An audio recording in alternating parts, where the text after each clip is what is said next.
안녕하십니까. 사랑의 집 가정문화연구원 이사장 주수일입니다. 우리들은 이 다음에 구원을 받으면 천국에 들어가서 하나님을 아버지로 모시고 그분과 영원히 같이 살게 돼 있습니다. 그런데 천국에 들어가서 행복하게 잘 살려면 그곳의 왕이시고 주인이신 하나님 아버지의 마음을 잘 알고 하나님과 말이 통해야 됩니다. 그래서 오늘 여기서는 하나님 아버지의 마음을 아는 문제에 대해 한번 생각을 해보겠습니다. 우리나라 옛말에 과부가 과부 심정을 알고 호라비가 호라비의 심정을 안다라고 하는 말이 있습니다.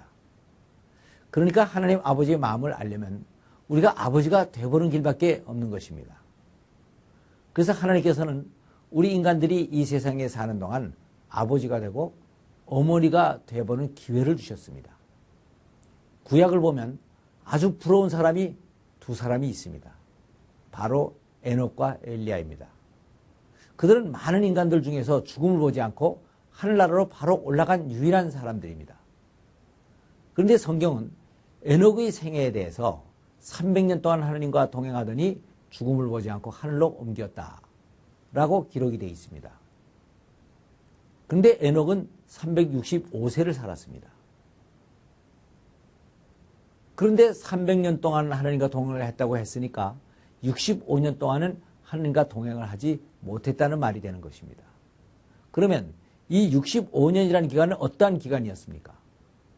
그래서 그 앞에 성경 말씀을 더 보니까 에녹이 65세에 아들 무드셀라를 낳고 300년 동안 하나님과 동행했다고 되어 있습니다.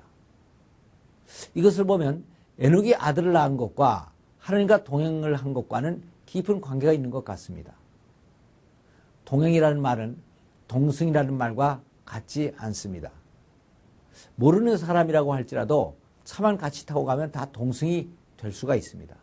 그러나 동행은 서로 마음이 통하는 사람과만 할 수가 있는 것입니다. 그런데 아무리 똑똑한 에녹이라 할지라도 어떻게 그렇게 깊으신 하나님의 마음을 다 알 수가 있었겠습니까? 그러나 아들 무드셀라를 낳고 그를 사랑하다 보니까 아버지의 마음을 가지게 됐고 하나님이 자기를 얼마나 아버지로서 사랑하시는가 하는 것을 알게 되었던 것입니다. 그래서 하나님과 말이 통하고 동행할 수가 있었던 것입니다. 하나님 아버지의 마음을 안다는 것은 이렇게 중요한 것입니다. 저희 집에 아들이 어렸을 때의 일입니다. 저희 부부는 비교적 성격이 깔끔한 편이었습니다. 그래서 아이들이 생기기 전 우리 부부들만 살 때에는 집이 늘 깔끔했습니다. 그런데 아이들이 생기고 나니까 집안이 아주 지저분해지기 시작을 했습니다.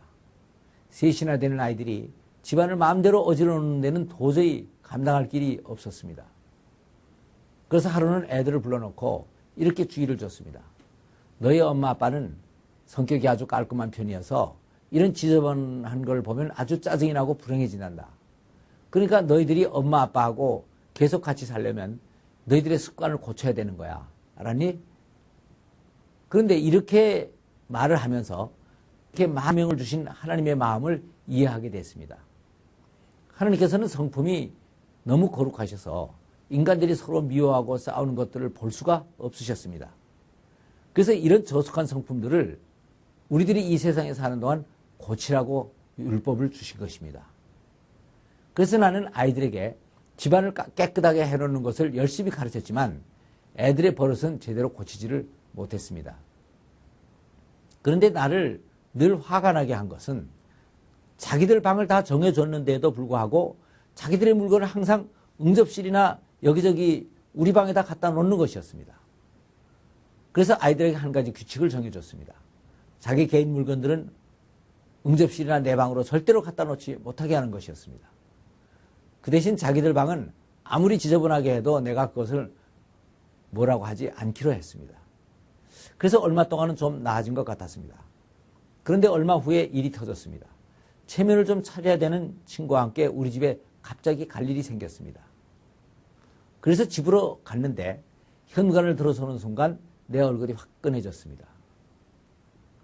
응접실이 얼마나 지저분한지 야구 방망이와 공은 물론 입던 잠바, 보던 만화책, 기타 등등 아이들의 온갖 물건들이 응접실에 너저분하게 널려 있었던 것입니다. 양말을 왜 꼭 벗어다가 응접실에다가 집어 던져 놓는지 아무튼 집안이 너무 엉망이었습니다. 그래서 대충 치우고 적당히 얘기를 한 후에 친구를 돌려보내고 아들을 불렀습니다. 야 임마 너 이리 좀 와봐. 내가 내 물건을 내 방에 꼭 갖다 놓으라고 했지. 내가 얼마나 많이 강조했냐. 이렇게 너 지저분하게 하면 너 아빠하고 같이 살 수 없다고 했잖아. 당장 나가 임마 하고 했더니 고개를 푹 숙이고 밖으로 나가는 것이었습니다. 그래서 나는 그것을 보면서 저놈이 진짜 나가면 어떡하지 하는 생각이 들었습니다. 그래서 아내를 불렀습니다. 그리고 여보 지금 내가 저놈 보고 나가라고 하니까 저놈이 나가는데 얼른 쫓아가봐. 친구네 집으로 갈 테니까 친구 어머니한테 가서 잘 얘기를 하고 전화번호라도 알아가지고 돌아와요 하고 말을 했습니다. 그리고 생각을 해봤습니다. 나가 임마 하고 호통을 친 것은 뭐고 또 진짜 나가면 어떻게 하나 하는 생각이 드는 것은 또 무엇인가. 이것이 바로 아버지의 마음이구나 하는 것을 깨닫게 됐습니다. 구약 성경을 보면 하나님께서는 죄를 범하면 정령 죽으리라 라고 말씀을 하셨습니다. 그런데 인간은 죄를 짓고 하나님을 떠나서 사망으로 달려갔습니다. 그래서 하나님께서는 저희들이 진짜 죽으면 어떡하지 하는 생각을 하시고 성자 예수 그리스도를 불렀습니다. 그리고 빨리 세상에 내려가서 그들을 구원하라고 말씀을 하셨습니다. 그래서 예수님께서는 이 세상에 오셔서 내가 율법이나 선지자를 폐하러 온 줄로 생각지 말라. 완전케 하려 왔다라고 말씀을 하셨습니다. 이 말씀을 보면 율법이나 선지자의 글에는 뭔가 완전치 못한 것이 있었던 모양입니다. 그것은 율법이나 선지자만으로는 하나님의 마음을 다 설명할 수가 없었다는 것이었습니다. 그래서 하나님께서는 직접 육신을 입고 세상에 오셔서 십자가를 지시면서 말씀을 하셨습니다. 하나님의 마음은 그래서 신학을 공부해서 교리적으로 이해할 수 있는 것이 아닙니다. 직접 부모가 돼보고 체험적으로 이해할 수가 있는 것입니다. 그래서 하나님께서는 인간들이 세상에 사는 동안 가정을 이루고 자녀를 낳고 기르면서 하나님 아버지의 마음을 이해하게 하시고 연약한 자들을 돌보면서 섬김의 기쁨과 보람을 터득하게 하신 것입니다.